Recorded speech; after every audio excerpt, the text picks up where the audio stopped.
Aduh. Uh, isu tak makan ni, kita tak ada. Malaysia tidak ada mengalami tak makan. Kalau kat Kuala Lumpur ni, susah-susah manusia tak makan pun, memang ada pun. Saya pernah berjumpa seseorang tu, dia kerja lah, cakap terang-terang dia kerja jaga. Jadi dia kerja jaga, gaji seberapa tahulah, kalau sebulan pun dapat 1,000 lebih je itu. Tetapi dia duduk di belah Pahang, Bentong lah. Jadi dia kata 2 minggu sekali atau sebulan sekali dia balik. Ataupun kalau ada keadaan apa, dia balik lah, kerap balik. Ada anak bini dekat Bentong tu, rumah kampung. Semasa saya jogging pagi dulu lah, saya cerita dulu ni kan, sekarang ni dah tua, tak jogging kat rumah je lah, jogging kat Taman Titi Wangsa tu kan, Taman Tasik Titi Wangsa tu. Saya tengok tiap-tiap pagi saya jogging, ada orang tu duduk, orang muda. Saya duduk tepi toilet. Dekat toilet tu ada gazebo, ada rumah tu kan. Dia duduk tu, lepas tu dia sedang bertukar pakaian lah. Banyak kali, kerap kali. Jadi saya berani, saya suka nak ambil tahu. Jadi saya tanya, "Dek, kau, saya tengok kerap sini ni, kau buat apa sini?" Kata jogging, tak jogging. Dia kata, dia gelak lah, kesian ni orang. Dia kata, "Bang, saya tidur sini," kata dia. Tidur tau, tidur. Tidur. Kita sedap-sedap tidur download pillow lah apa semua kan, dia tidur situ. Bila dia duty, kata kalau duty, guard ni tahulah, duty kadang-kadang duty 24 jam. Tak mau cerita lah, okey lah, kita nanti buang masa kan. Dia tidur situ kerana dia kata, "Engkau sejauh ni yang saya tengok, tiap-tiap malam kau tidur sini." "Yalah bang." "Okey, pasal apa kau tidur sini? Kenapa tak sewa rumah ke bilik apa?" Dia kata, nak sewa, kata dia, di Kuala Lumpur ni sekurang-kurang pun paling murahnya RM200. Itu pun kongsi bilik. Dia kata RM200 tu banyak. RM200 tu pada dia, kalau dia boleh, anak-anak bila dia nak aku nak menangis dengar cakap dia. Kontrol nak menangis tau, kesian tu. Nanti kejap lah, saya nafas. Dia kata, saya isteri anak ada. Aduh, sedih. Saya nafas. Dia kata isteri, bila sebut anak aja aku nak menangis, sedih betul lah. Okey, minta maaf. Dia kata itulah, duit sebanyak 200 itu, kalau nak beli susu anak, kata dia. Cerita lah, faham lah, malah cerita lah, aku sebab. Jadi kan, maksud dia tu, dia ada anak 2 orang, kecil lagi lah, dia pun muda lagi, umur 30 lebih macam tu. Jadi gaji pun 1,000 lebih. Pada dia, besar RM200 tu. Kalau macam kita normal, kita pun macam RM2, RM3 tu kan. Tapi dia besar. Dia pun tandak betul-betul. Kalau dia nak beli sebarangan, nak beli makan sedap ke apa kan, nak beli makan, kata dia nak beli makan kan, nanti saya cerita lah. Nak beli makan tu, dia fikir 10 kali fikir. Sebab apa? Kalau beli makan, kata sebusuk, semua orang marah makanan bungkus ke apa ke tapau kan, korang-korang pun tak kurang RM5-6 tau. Nak luarkan duit tu, ini dia tak cakap lah, saya fikirkan lah. Dia seolah-olah dia terbayangkan duit tu boleh dibeli susu anak dia. Dan dia pula, dia bukannya golongan tak, saya kata dia mungkin ada pendidikan tak kurang pun sekolah menengah jugalah, bukan bodoh, dia tahu membaca. Bermakna di iklan-iklan TV tu apa semua ada untuk anak-anak tu kan, kesihatan untuk anak-anak, ada bagilah nutrition yang elok untuk anak-anak. Hei, jadi kan gitulah. Jadi ceritanya dia ni sebab itu maka dia tidur situ, dia tak nak membazirkan. Dan untuk makluman ya, saya tanyalah, sebab-sebab tu saya tanya jugalah, habis kau sini makan minum je. Dia kata apa, di Kuala Lumpur ni, ni cerita ya, di Kuala Lumpur ni dia kata makan tak masalah, kata dia, tak masalah. Hai, habis kau belanja banyaklah, belanja nak beli makan nasi ni luar. Tak, dia tak belanja, 1 sen tak belanja. Sebabnya dia kata di Kuala Lumpur ni ada poin-poin di mana orang memberi makanan. Orang ni lah, orang apa yang dia buat wen apa semua tu kan. Dia pergi kat Choke Road tu, dekat di mana? Dekat Pudu Raya tu ada tempat. Kata-kata tempat ada. Dia tahu di mana ada makanan tengah hari, di mana ada makanan malam, di mana ada orang breakfast pagi free. Dia tahu. Nampak tak? Ini bukan bohong ya. Tapi bukan sekarang ni, jangan tanya. Ini saya masa tu saya jogging di apa tu, di Taman Titi Wangsa tu kan. Tu. Dia tahu. Dan menurut dia juga bukan dia seorang aja yang ada yang dia buat macam tu tau. Ramai lagi. Jadi di sini yang saya cakap kan, macam di Masjid India tu kan, di situ ada orang orang bagi makan. Buruk-buruk pun kalau kita mengadu kat mana restoran kan, kita cakap terang dengan kaunter tu kan, saya tak makan lah ni, boleh tak bagi nasi sikit. Dia bagi. Malaysia ni dia tak ada halang macam anjing, tahu tak? Jadi itulah dia perkara-perkara ni kan. Macam mana nak buat? Masa yang sama ada orang yang kata orang gulungan-gulungan kayangan ni, yang berlebih-lebih sangat, duduk mewah-mewah tu kan. Jadi itu nampak tak? Adakah kitanya pemimpin ni nak merapatkan perbezaan ni, apa kata orang, jurang ni lah, jurang orang kaya dengan orang miskin ni? Adakah itu tujuan ni? Tapi kalau pemerintah sekarang ni dia nak ke arah itu kan, saya takutnya silap-silap orang kayangan, orang kaya, orang jutawan ni marah. Apabila marah, maka dia akan target lah, government tu akan ditarget lah. Jadi dia akan buat macam-macam lah nak menjatuhkan government tu balik. Jadi kita jadi back to square jadinya. Itu. Jadi kan itu satu soal apa nak bagi kata orang kebajikan ya.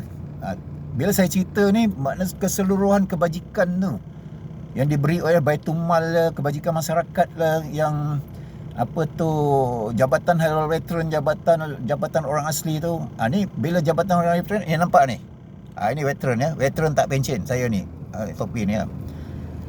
Saya minta benda yang sama ni untuk mengelakkan supaya maksud dia kesusahan yang anggota veteran tak pencen ni, macam saya ni tak pencen, nampak macam ni tau. Tapi saya naik kereta ni, kereta Wira tau, Wira tahun 96 ni. Tadi nak start tu pun susah ya. Saya ada kereta orang rumah beli, dia pakai Persona, buruk juga. Saya tak ada pencen, tak ada gaji, apa tak ada, dah muflis, faham tak? Nampak muka macam ni, tapi umur 70 dah sekarang ni. Berkali-kali saya cakap ya, berkali-kali. Ni veteran, soal veteran ya. Saya minta satu kepada Menhan. Janganlah apa nak dibesar-besarkan sangat dengan aset-aset angkatan tentera ni. Jangan. Lebih baik saya bagi tahu, lebih baik bela je dulu veteran yang apa ni, veteran yang tak dibela ni. Kita ada lebih kurang Mau 500,000 veteran ni. Dia akan bertambah. Mau 500,000. 500,000 kalau campur dengan anak bini tu, mau jadi 1 juta, 2 juta. Dan kalau veteran-veteran bangkit ni, itu lagi first wave tu udah buat veteran bangkit tau. Kita taklah kata orang macam tak makan macam saudara tadi tu, tidur tepi jalan apa semua tu kan. Tak. Kita ada rumah, ada kereta. Tapi kita ni pendapatan duit tak ada. Sebabnya tak ada sebab kita ni dah veteran, tak kerja, tak pencen. Kalau kita tak dikenang jasa-jasa veteran semasa berkhidmat tentera dulu, di mana kita dulu tak kira pun gaji tak kisah. Gaji tak kisah tau. Untuk aku nak sekolahkan menti-menti ni sebab memang kau hangat hati betul. Daripada dulu sekarang ni sama, Menhan. Dia tak indahkan dengan veteran-veteran tentera. Baru-baru ini, hari pun sebelum pilihan raya tu dah ada veteran bangkit. Berhimpun ramai-ramai, beribu-ribu orang berhimpun di Tugu Negara tu. Tahu tak? Dan mereka terdiri daripada pegawai tentera juga. Pangkat meja, pangkat kenal pangkat ni dengan bawah. Jangan main-main. Mentang-mentang lah saya tengok yang Menhan sekarang ni pun nak sama juga dengan Menhan yang lepas-lepas. Pentingkan aset. Aset tu kalau tak ada manusia, kalau tak ada modal insan, tak jadi. Sekarang banggakanlah dengan modal insan, askar-askar tentera yang muda-muda ni kan, yang muda-muda yang nurut perintah, dilatih supaya nurut perintah semua tu kan. Jangan banggakan itu. Dia orang ni besok akan jadi veteran macam kita juga. Tak terbela, tak dibela, tak dipeduli. Saya berani cakap tak dipeduli. Kalau nak cakap dengan aku berani cakap Jabatan Haiwan Veteran tu tak peduli kat kita ni. Diperlekeh. Nak minta bantuan sara hidup sikit pun diperlekeh tau. Dia kata banyak lagi orang susah, kata dia. Ada cakap macam tu. Nak maki je ni. Jangan sampai moral askar yang ada sekarang ni akan luntur. Dek kerana abang-abang dia, pakcik-pakcik dia yang bekas veteran akan besok akan hasut dia orang tu. Tak usah masuk askar lah korang. Bodoh kerja bodoh. Macam mana? Fikir dengan itu dulu ke? Saya ni boleh bersuara tau. Masuk askar ni buat apa? Tak bela. Sebabkan kita ni tak layak. Saya tak layak dapatkan bantuan sara hidup walaupun tak ada gaji. Nampak macam ni pun sakit dah datang, umur 70 tahun mesti sakit. Takkan aku tak sakit? Makan ubat, kecil manis lah, makan rasa tinggi macam-macam kan. Tapi kita minta bantuan sara hidup Jabatan Haiwan Veteran yang diamanahkan untuk menjaga kebajikan veteran tentera tu. Di reject. Sebab apa reject? Sebab dia ambil perkiraan dia pendapatan isi rumah dia ambil kira. Kalau kita pendapatan isi rumah tu melebihi RM1,000 atau RM900, tak layak lah. Sepatut aku maki ni tau. Nak pakai cilaka apa semua tu. Sebab apa? Yang kita ni jangan disamakan dengan fakir-fakir miskin. Jangan disamakan dengan penjawat awam, orang-orang awam.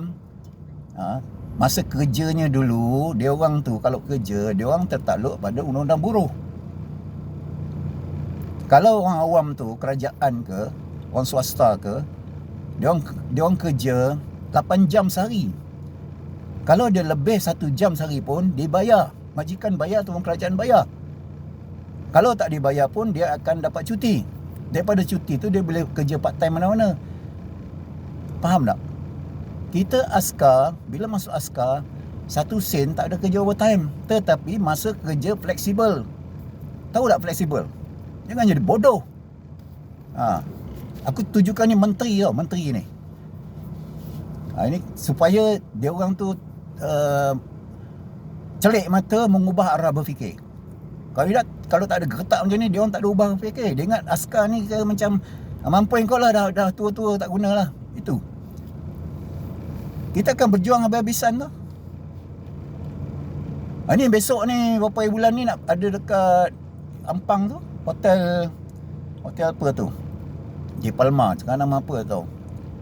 Ada satu perhimpunan di situ. Tujuan hal-hal berkaitan dengan veteran yang tak terbela ni, unsung veteran ni. Itu. Jadi kan, itulah. Dia gini tau. Yang saya katakan sakit hati sangat dengan Jabatan Halal Veteran ni, apabila kita memohon bantuan sara hidup, sebab kita ni kesusahan duit poket ni kita perlu. Macam handphone ni dah satu keperluan tau. Wajib. Handphone ni adalah satu wajib. Kerajaan yang kata wajib, bukan aku ya. Contohnya kalau tak ada handphone masa MySejahtera tu, pasal apa wajib? Dia suruh wajib buat MySejahtera. Handphone ni nombor satu kena beli. Yang kedua, dia punya application tu, software tu kena juga. Lepas tu kalau rosak ada maintenance. Kerajaan ni senang-senang cakap MySejahtera. Dan orang semua diwajibkan untuk gunakan MySejahtera tu dalam ni. Kalau tidak, kau nak masuk kedai tak boleh, nak masuk sana hospital tak boleh, nak masuk sini semua tak boleh. Lagilah pergi immigration international tak boleh. Bermakna tu wajib. Tapi kalau orang susah tak boleh beli handphone tu, macam mana nak berjalan? Akal adakah? Ada ke otak ni? Itu sebijak-bijak Menteri Kesihatan tu kan, ada otak lah. Dia ingat orang Malaysia ni semua orang senang tu. Yang saya ceritakan, yang budak jaga tu kan, sampai macam itu tu. Dan kos nak seminima-nima kos handphone ni tak kurang RM50 tu untuk menghidupkan dia tu. Macam kereta juga. Kalau ada kereta minyak tak ada, macam mana nak berjalan? Handphone sama. Tapi kereta ni taklah penting. Kalau kita berjalan kaki boleh. Tapi handphone ni kalau tak ada, kita tak boleh akses masuk ke mana pun. Nak parking kereta, nak pergi tol, nak semua kena pakai handphone ni. Adalah satu, kata orang, benda yang wajib dah jadinya lah. Jadi apabila kita pergi minta bantuan sara hidup, saya pakai handphone ya, handphone jenis apa ni, adalah brand apa tadi. Kita pegang handphone tu, ada pegawai di jabatan halal veteran tu, handphone boleh beli, kata dia. Nampak tak? Dia kata handphone boleh beli. Dia ingat handphone ni dah benda mewah ke? Bodoh. Ini pegawai Jeff tu bodoh semua tu, bodoh. Dia kata handphone boleh beli, kata dia. Sebab kita nak mohon nak dapatkan bantuan sara hidup 300 sebulan, dia kata handphone boleh beli, kata dia. Nampak tak? Kan cilaka nama tu. Pegawai tentera tu ataupun pegawai awam tu cilaka nama. Ni saya cakap berani buat. Saya berani berdepan. Saya pernah serang tu dekat Jabatan Halal Veteran tu, di bangunan Maju Junction tu kan. Tak gunalah cerita ni. Okey. Apa yang saya cakap ni lebih kurang macam itulah. Ini tujukan kepada menteri-menteri yang baru ni dan kementerian, terutama Kementerian Pertahanan, Menhan. Perkasakanlah Jeff tu. Bagi dia duit banyak-banyak supaya dia dapat membiayai warga-warga veteran yang tua-tua, warga emas macam ni. Jangan nak dolak-dalik. Perkasakan itu dulu. Jangan perkasakan pertahanan negara. Tak payah. Kalau tak ada sumber manusia, kalau tak ada modal insan, jet tu boleh berjalan ke? Kalau tak ada modal insan, kapal-kapal tu boleh berjalan ke? Kau pakai apa? Pakai robot? Bodoh. Saya berani cakap bodoh. Nak berdepan main dengan aku. Aku boleh depan-depan menteri mana pun aku tak takut.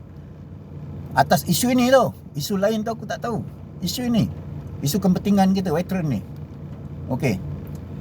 So habis bab itu, saya nak cerita pula satu kes. Dalam pada mengubah dasar ni, ini majukan kepada kabinet baru ni. Saya bukan anti UMNO, tak ada. Walaupun saya ni orang UMNO, saya pernah jadi ketua cawangan UMNO. Ini kawasan sini lah, Kuala Lumpur. Tapi saya lain. Sebab apa lain? Sebab ini. Nampak tu atas kepala tu. Itu lain, beza dengan orang lain lah. Bermakna dekat Singapura, dengan Amerika, dekat Taiwan semua kan, menteri-menteri dia jadi Perdana Menteri, jadi Presiden, semua melalui ni. Ragging ni, tenteranya ragging dia, melalui. Dia orang tu semua national service. Kalau askar ni korang jadi menteri, jadi apa, tak tahu, tak ada national service, memang tak guna punya rakyat lah, pembohong. Tahu lagu negaraku tapi kau tak faham apa benda maksud negaraku tu. Kau tak faham apa itu, apa rukun negara. Nak cakap bohong. Aku tanya satu nanti. Inilah tumpahnya darahku tu, ada tahu? Tumpahnya darahku tu. Apa dia? Nak tanya call aku. Apa maksud tumpahnya darahku? Bukan tumpah darah tu bertembak-tembak, bunuh-bunuh pada, tak. Ini biar kau tanya aku. Okey, lagi satu, aku pernah kerja di Singapura. Lepas askar tu, pasal ke bidang elektronik, masuk telekomunikasi, masuk syarikat mengendali telekomunikasi di kita punya syarikat tu, aku malas sebut nama syarikat tu lah, syarikat telekomunikasi yang tu membekalkan peralatan telekomunikasi. Masa tu Singapura, Malaysia kita mendahului Singapura. Kita gunakan sistem Euro tu, dia NMT sistem, mobile telephone system, NMT tu. Yang Singapura dia guna Jepun punya sistem. Bila dia guna Jepun punya sistem, jadi dia orang tu ketinggalan zaman. Sebab kita punya NMT sistem tu Nordic mobile telephone system, Nordic tu, bla Sweden dan semua tu kan. Kita pakai tu canggih. Singapura pakai Japanese system. Ini nak tahu sikit ya, nak bagi tahu. Jadi oleh itu kita mendahului Singapura sebab dia punya sistem tak boleh pergi international. Sebab dia Nordic, dia punya Japanese system, local di sini. Dekat Jepun je, dekat Asia. Kita ni Nordic, Norway, Sweden, apa sahaja Nordic country. Okey. Saya pernah kerja Singapura dan saya diarah untuk mengajar dia orang. Pasal dia ni bahagian teknikal. Saya ni juru teknik radio elektronik ya. Dalam askar. Kelas 1. Walaupun pangkat sarjan, tapi saya ada knowledge on radio elektronik. Okey. Jadi di situ Singapura, apabila saya nak cerita ni, nak kaitkan dengan sistem Singapura dengan Malaysia ni. Berhati-hati. Yang saya nak tujukan berhati-hati ni kepada menteri-menteri kabinet sekarang ni yang pro Singapura sangat tu. Kita tahu semua dulu orang saya tak nak minta maaf ya. Semua saya ini melalui pengalaman ya. Walaupun dia orang baik, kita punya menteri PS tu, terutama yang dari daripada DAP tu kan, Anthony Loke, Hanayo, apa semua tu kan, dia untuk bagus, dia untuk agresif, bagus. Jadi kan, cuma berhati-hati untuk dieksploitasi dengan orang Singapura. Ada pesan itu, berhati-hati, termasuk PM sendiri. Soal berhati-hati, jangan fikirkan kemajuan dia orang tu maju, segala serba-serbi maju. No.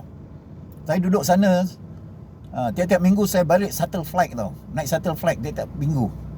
Saya pergi sana, atas ada PR tak tak? Keluar masuk ada pakai PR. Bertahun, setahun 2 tahun. Naik shuttle flight lah.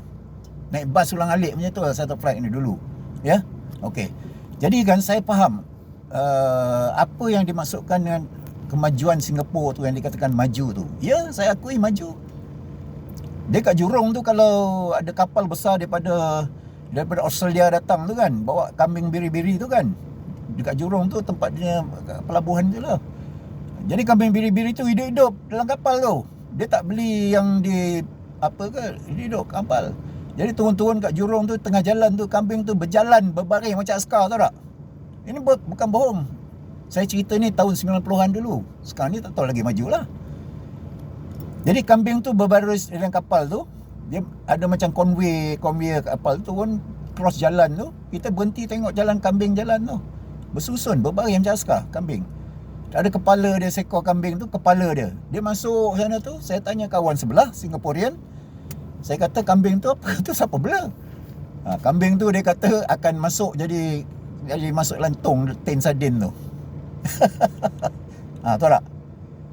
Masuk kambing tu, kepala kambing seekor tu, kepala dia bawa masuk dalam conveyor, jalan tu macam eskalator tu, masuk dalam kilang. Dah habis masuk tu, apa 100 ekor masuk tu.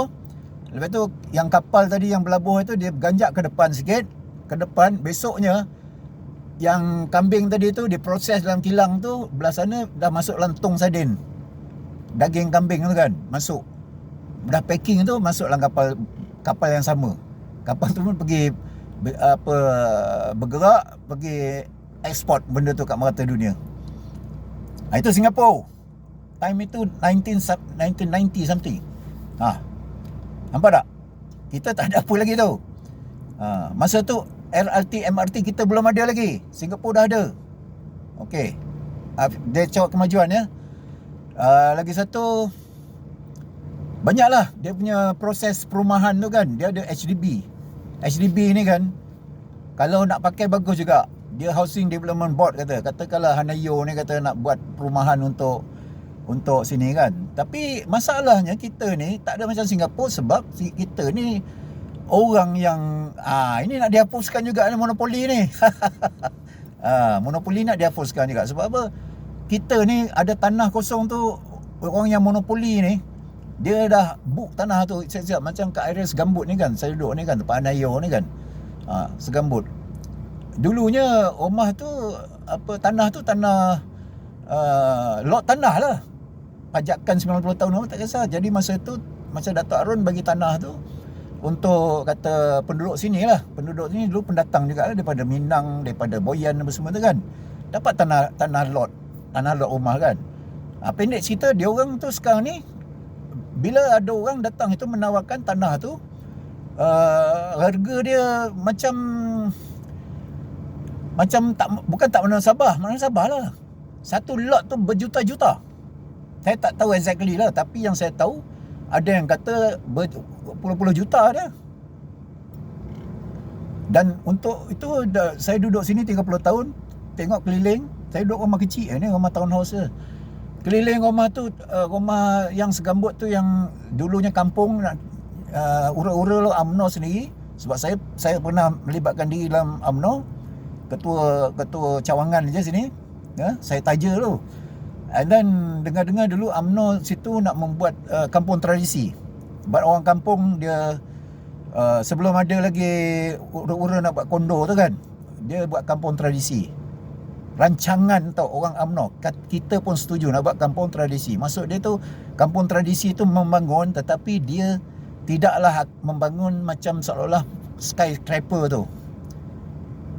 Skyscraper ni sebenarnya bukannya masalah apa. Masalahnya macam Singapura, Singapura tu dia bangunan tinggi-tinggi sebab tanah dia tak ada nak buat rumah tu. Kita tanah banyak.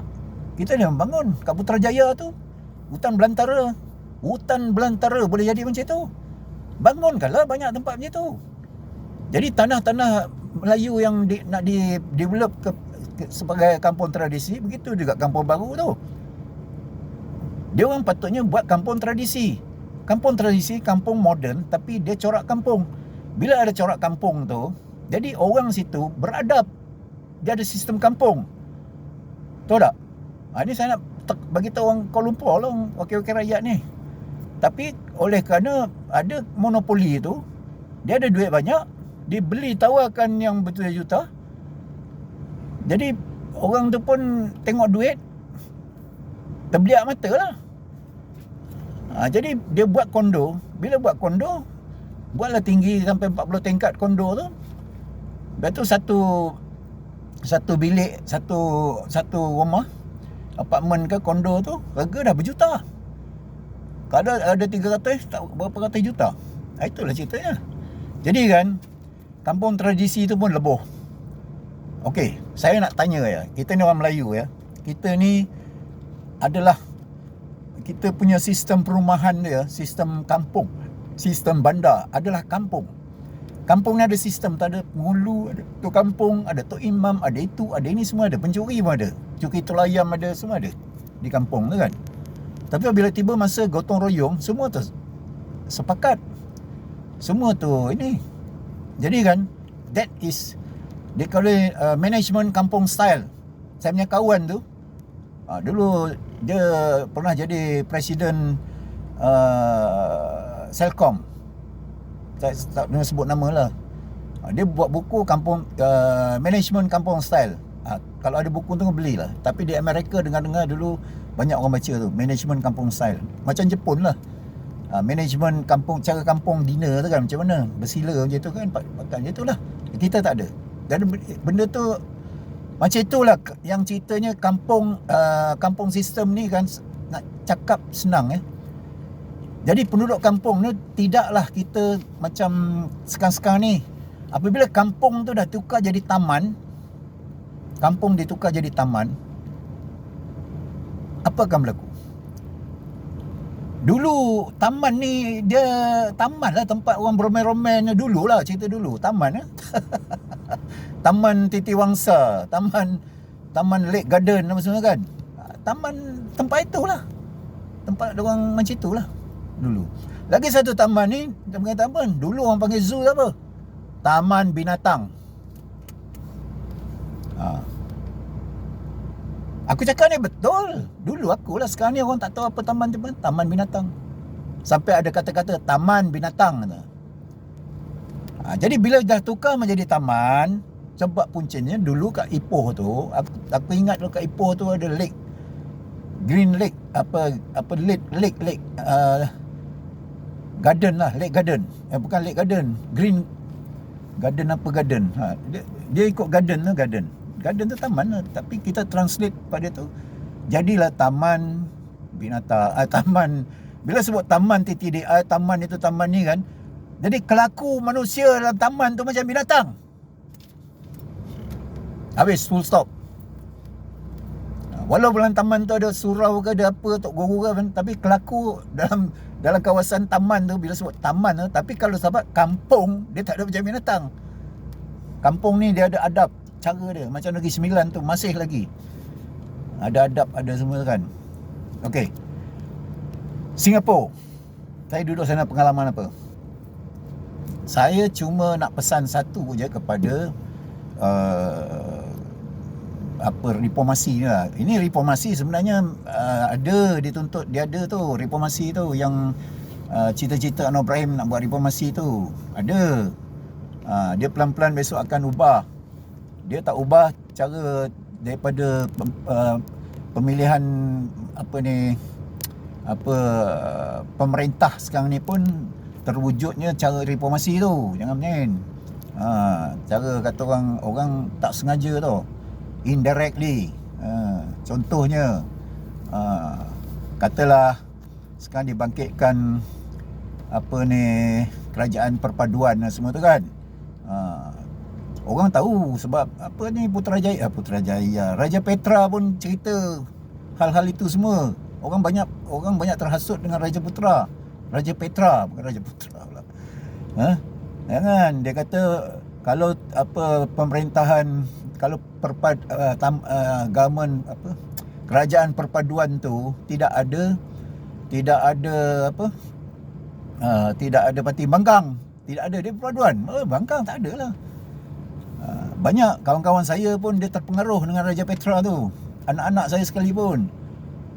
Tapi caranya tu macam pihak kita ni, pihak kita pula macam lah aku ni kabinet Anwar Ibrahim, dia masih melaung-laungkan yang perpaduan tu, kerajaan perpaduan tu adalah Agong punya. Ni Raja Petra tau, dia pandai dia ni tau, dia manipulate. Dia itu Agong punya. Dan tujuan PM ni Anwar Ibrahim, atau kumpulan dia lah, kumpulan ni lah kerajaan ni kan. Kalau orang kata mempertikaikan tentang kerajaan perpaduan ni, patut bukan kerajaan perpaduan. Kerajaan perpaduan ni sebenarnya tak ada parti pembangkang. Jadi orang itu dikira melawan agung. Nampak tak? Cukup. Saya kat situ je. Jadi ceritanya kalau dituduh macam tu, okey, ada banyak perkara yang apa kata orang, dari segi legal, dari segi perlembagaan, dari segi tu akan dikelirukan. Saya minta janganlah. Kata orang terus terang lah. Perpaduan ke tidak ke, itu je. Jangan dikelirukan rakyat. Okey, itu satu. Lagi, apa kaitannya dengan Singapura, kerja kat Singapura ni? Okey, Singapura lah, nanti takut terlupa kan, melarat-larat lirik-lirik ni. Bila saya duduk sana dekat setahun, saya berurusan dengan orang-orang telekomunikasi, Telekom Singapura. Telekom Singapura, dia punya technician, dia punya engineer, semualah. Sebab saya bukan mengajar, saya on practical lah. Kalau on site tu kan, kita buat installation tu kan, jadi kita ngajar dia orang cara buat installation sistem Nordic Mobile Telephone. Masa tu Erik Ericsson ni kan, daripada Sweden, NMT yang ART 900 tu kan, kita dulu buat, kita ngajar Singapura.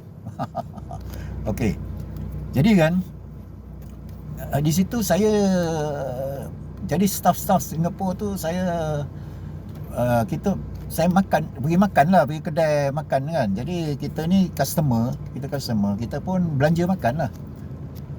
Kita belanja makan. Jadi bila dia nampak saya nak bayar tu, dia bangkit. Staff Telekom tu, orang Cina pun, India ada, orang Melayu pun ada. Kadang dia bangkit, jangan bayar kata dia. Mati-mati dia tak bagi bayar. Jadi saya pun anak kecil je, minum kopi je. Kopi apa, yang kedai kopi sana di Cina ada masih lagi macam kita, yang kursi kayu tu kan. Tak banyak mana, dalam tak sampai RM5 ke RM10, tak sampai. Dia tak bagi bayar. Mati-mati tak bayar. Lepas tu dia okey lah, kata tak bayar. Dia pun tak nak bayar, masing-masing bayar.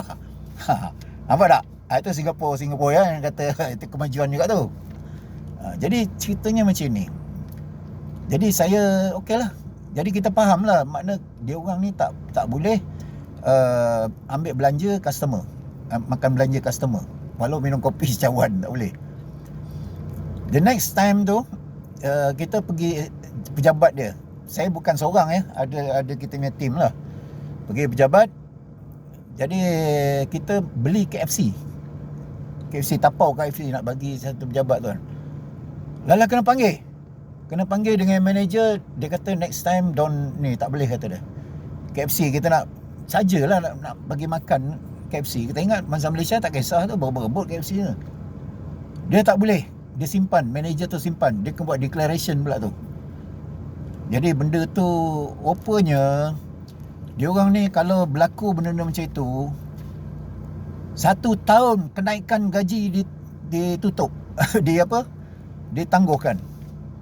Increment.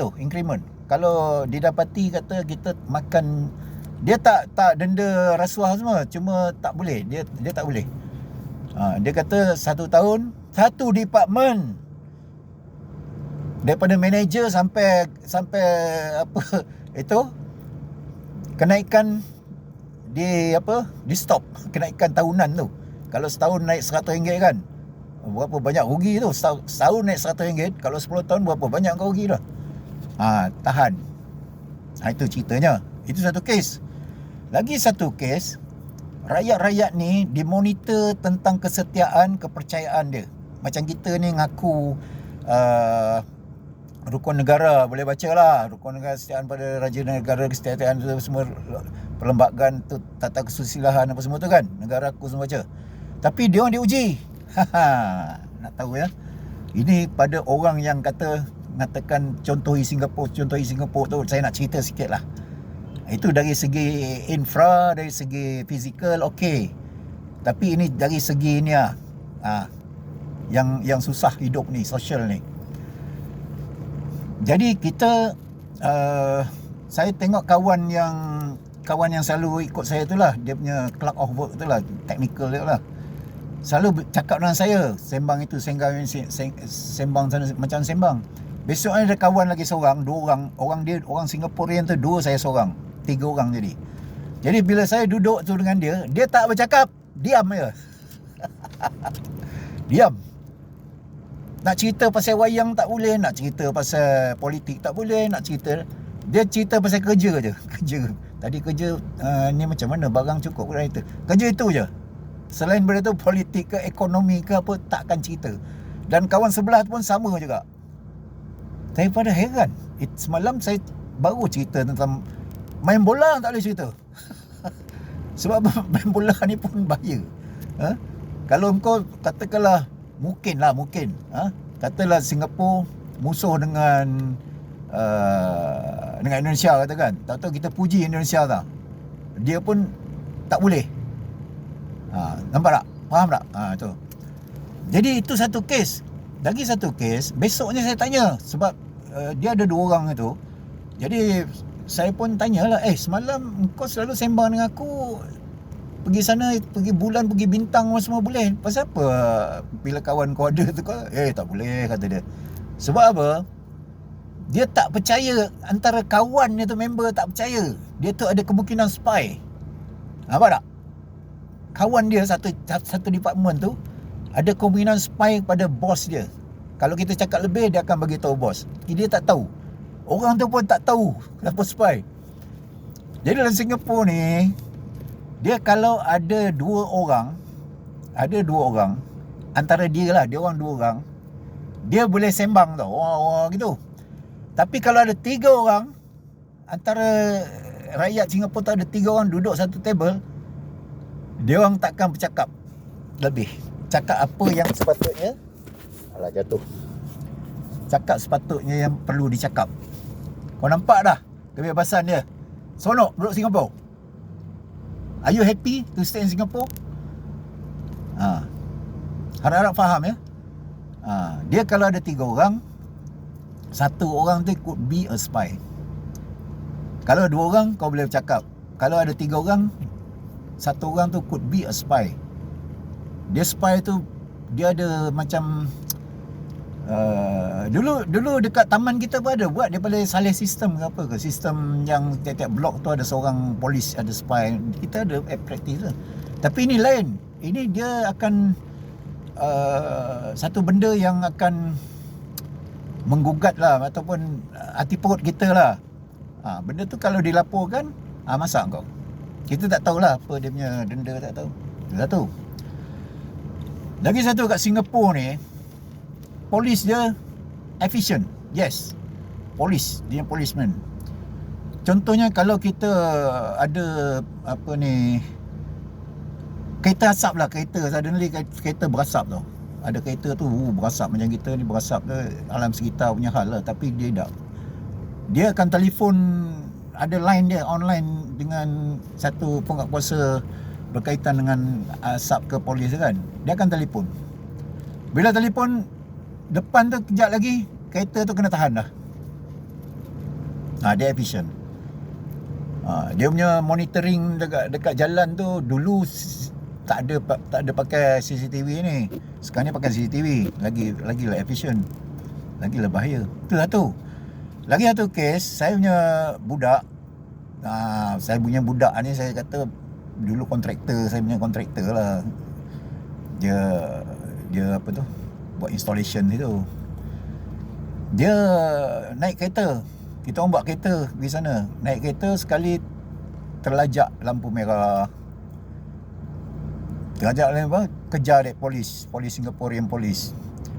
Jadi masa kejar tu pun tak tahu masa bila dia kejar. Lepas tu bila masuk duduk kat apartment, kita duduk apartment dekat Newton Circle. Saya bagi tahu ni, percayalah, siapa tahu Singaporean tu ada Newton Circle, lepas tu ada apartment Melia Scott. Tinggi darjat dia.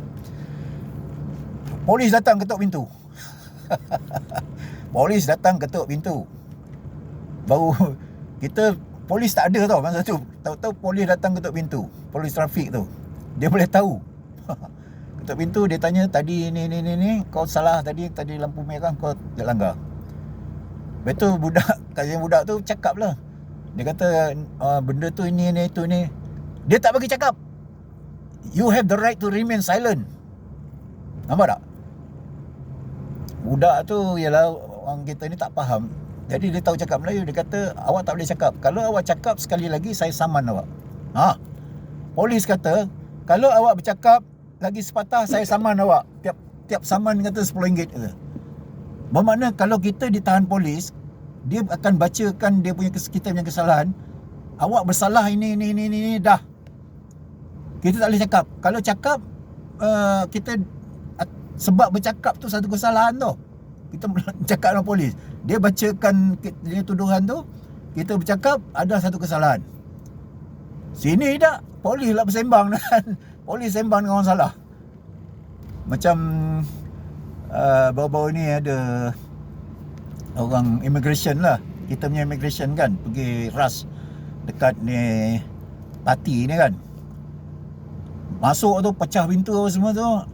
Di situ ada banyak lah perempuan apa semua yang datang, yang lari-lari lah, yang duduk-duduk lah. Dia tanya, korang ni macam mana? Berapa ini? Pergi mana? Ini duduk mana? Ini macam-macam tanya lah. Tapi Singapura tak. Singapura dia tanya kesalahan kau je. Sepatutnya apa tau? Saya minta maaf cakap lah, ni kalau immigration lah, berkaitan dengan immigration. Jangan pasal trademark pula. Nanti aku ni gelap-gelap ni orang kata orang Bangla pula kan. Tanya aku, jangan main, polis boleh tahan kau satu dalam jail tu. Katakanlah aku tak bawa IC polis tahan. Ini orang yang ngata-ngata tu. Tak ada IC, tak masuk jail satu malam, kau dalam jail boleh buat. Okay. Jadi immigration ni sepatutnya buang masa je lah tanya, bukan-bukan lah tanya ini mana kerja itu. Itu bukan urusan kau. Nampak makhluk asing, kalau dia ada senjata apa tu, kita boleh lah apa tangkap ke apa, ikat ke apa semua tu kan.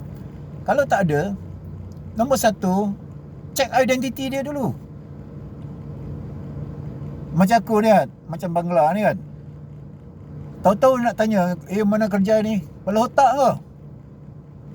Check identiti dulu, minta IC, itu dulu. Mana makhluk yang datang kat Malaysia ni, manusia, kalau ada immigration tahan, minta IC dulu.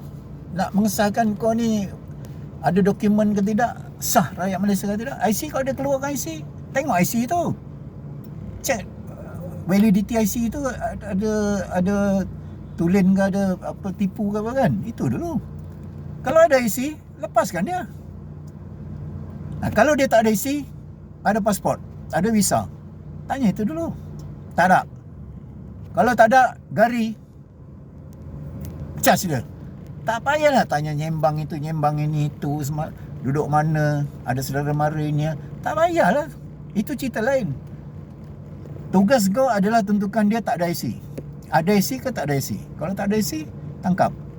Kalau orang lokal pun kalau tak ada IC, boleh tangkap. Saya encik, saya terlupa IC, apa-apa hal kat balai, masuk lain lock up tu. Macam itulah. Singapura macam itu tau. So ada benda yang Singapura itu, tapi kita fikir, yang saya cakap tu tadi kan, kerajaan sudah cubit kau. Ada 2 orang boleh no secret. Kalau 3 orang jangan ada rahsia. Tak boleh sembarangan cakap. Kalau member nak belanja, kontraktor nak belanja, tak boleh. Sebab satu hari tu saya betul-betul dah nak balik, saya belanja makan dia, saya settlekan makan dia tu sikit je, bukan banyak makan. Lunch time bukan banyak makan banyak pun, bukan masuk hotel 5 star ke, tak. Okay. So dia duduk hotel, dia tak senang, dia telefon saya malam-malam kat hotel. Saya sebut nama saya lah. Yang kau makan ni tadi, itu bil kau claim ke, kata dia. Dia takut saya punya bil yang saya bayar tu claim kat company tau. Sebab apa, bila kat company tu kita dalam audit, dia ni panjang tau, dia punya otak ni. Takut nanti kita claim kat company. Kalau company nanti besok masuk account entertainment, kata customer entertainment kan. Jadi auditor tu akan masuk bahagian entertainment macam tu. Dia takut itu sebagai bahan bukti yang saya ni belanja dia makan. Ni Singaporean yang kau nak tiru tu. Benda-benda macam ni, social macam ni kan. Okey, lagi satu. Saya banyak pergi ke flat HDB tu. Bangunan, macam-macam bangunan adalah bangunan HDB tu, sebab kita nak pasang install rooftop tu, antena macam antena sistem yang rooftop ni kan. Itu banyak nak buat kerja tu. Jadi kita masuk lift. Bila masuk lift, saya punya seorang perempuan daripada Ericsson lah. Dia tu sebagai draftman gitu lah. Draft woman lah, draftman lah. Jadi kan, dia pergi tu ada budak kecil lah, budak 2 tahun tak sampai. Budak tu buat beg sekolah macam tadika tu kan. Jadi sajalah nak kata orang ambil hati kan, mak dia ada sana. Jadi budak tu kata dia macam kita lah, biasa kalau budak kecil kan kita hi, how are you, kita macam rasa macam budak kecil kan, kita macam tunjuk kita punya courtesy macam itulah. Diludah, pui kata dia. Budak Singapura tu, ludah. Orang cakap baby, hello baby, how are you, ludah. Dah jatuh lagi. Okey, dia ludah. Jadi mak dia pun kata sorry ya. Dia kata minta sorry. Dia minta sorry je. Lepas tu belah. Saya pun tanyalah member Telekom tu kan, mengapa budak Singapura ni kecil-kecil macam tu dah meludah orang luar ni? Itu kau tak tahu, kata dia. Kita pesan anak-anak Singapura ni kecil-kecil, kita dah pesan dah. Jangan don apa dia panggil, kalau orang tak kenal jangan rapat, ludah dia kata. Tahu tak? Don't talk to stranger. Singapore ya, don't talk. Jadi dia suruh ludah. Stranger ni jahat. Orang stranger ni jahat, kata dia. Dia tuduh jahat je. Orang baik ke orang apa ke, asal stranger ni dia kira jahat. Pasal apa? Dia orang ni terlampau sangat, apa aku nak cakap, sifat apalah, macam terlampau obses tentang itu tak? Obsessive disorder. Compulsive obsessive disorder. Tapi macam tu. Itu Singapura. Kau nak hidup dalam situ ke? Is this the way kita nak follow? Okey, satu lagi aku nak cerita. Ini pengalaman Singapura.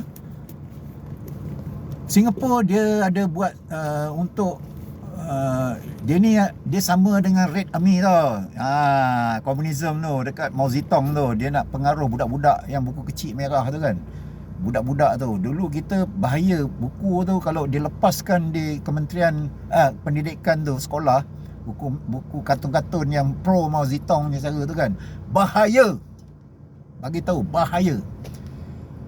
Itu buku tu memang dibuatkan cara dulu Red Army Singapura, dekat negeri China tu kan, yang boleh menjatuhkan Maharaja China, menjatuhkan Presiden Chiang Kai-shek apa semua tu kan, sebab Mao Zedong punya buku merah tu macam kitab dia kecil masuk poket, senang dibaca, disilap-silap.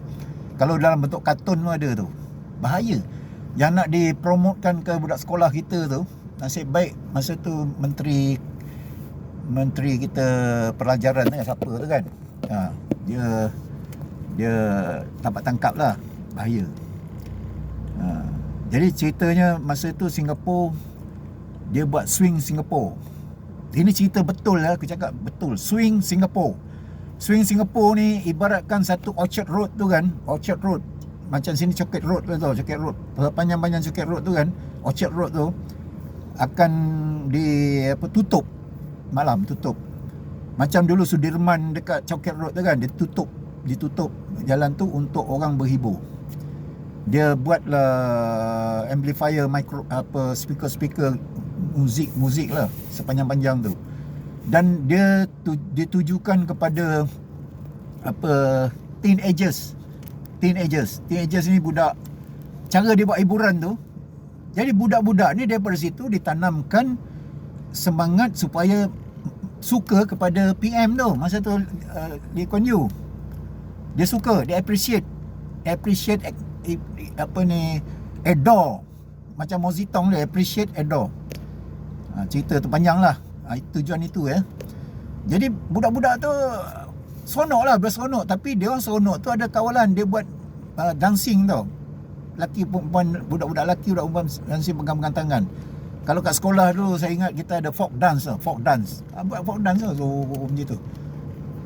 Tapi sampai malam tu, sampai pukul 3 malam, pukul 3 pagi, budak tu balik lah.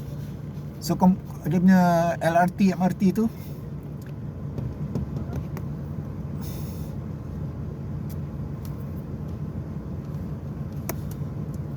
ini budak ni kacau pula. Okey, sampai pukul 3 malam. Jadi besoknya saya tahulah, saya tanya budak orang Telekom tu, orang Melayu lah. Saya pernah makan rumah dia, dia ajak makan tu kan. Saya tanya, kau anak kau itu hari umur dia berapa belasan tahun lah.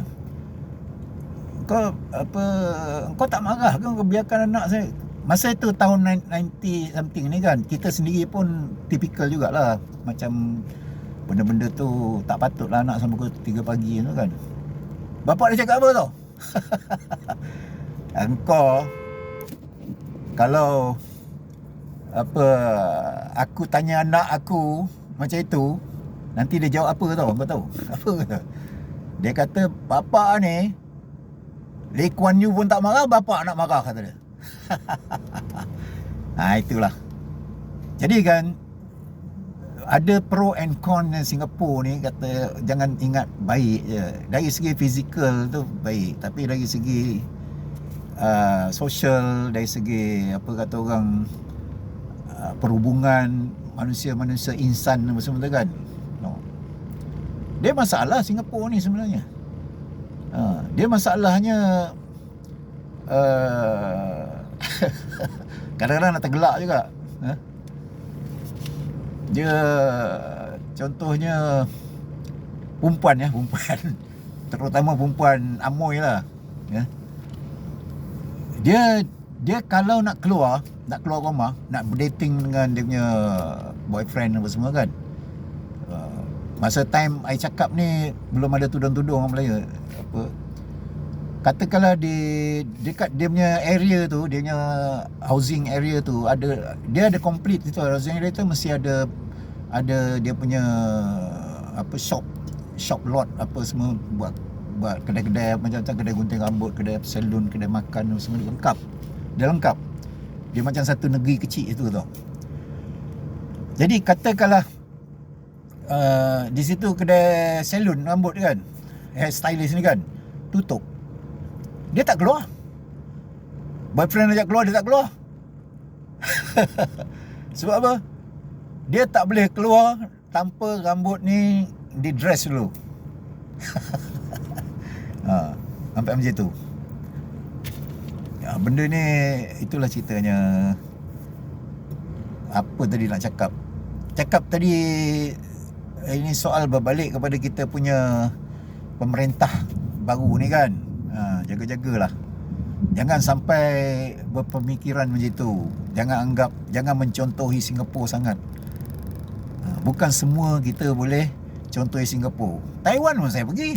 Taiwan tu bertahun saya pergi balik. Saya pergi Taiwan. Dekat Jerman tu saya pergi. Sebagai kerja international company, telecommunication. Jadi itulah nak cerita sikit tentang konon-konon orang kita ni banyak mencontohi negara-negara maju. Salah satu negara maju Singapura. Kau fikir Singapura tu mentang-mentang dia punya currency tu tinggi, majulah. Ada benda maju. Tapi kalau kita hidup di situ sebagai kata orang puppet kan, macam mana seronok lah bandingkan dengan Malaysia ni. Malaysia ni kita tak jadi puppet, tak ada. Soal makan macam, kalau kita tak makan kan, itu yang kawan, ada orang yang duduk jaga tu kan, dia kata merata-rata ada makanan kat Malaysia ni, makanan free. Dekat Choke Road ada, dekat apa tu Masjid India tu ada, dekat ni apa, bangsa ada, rata-rata ada. Orang ada sentiasa bagi makan. So itulah. So okay. Wassalam.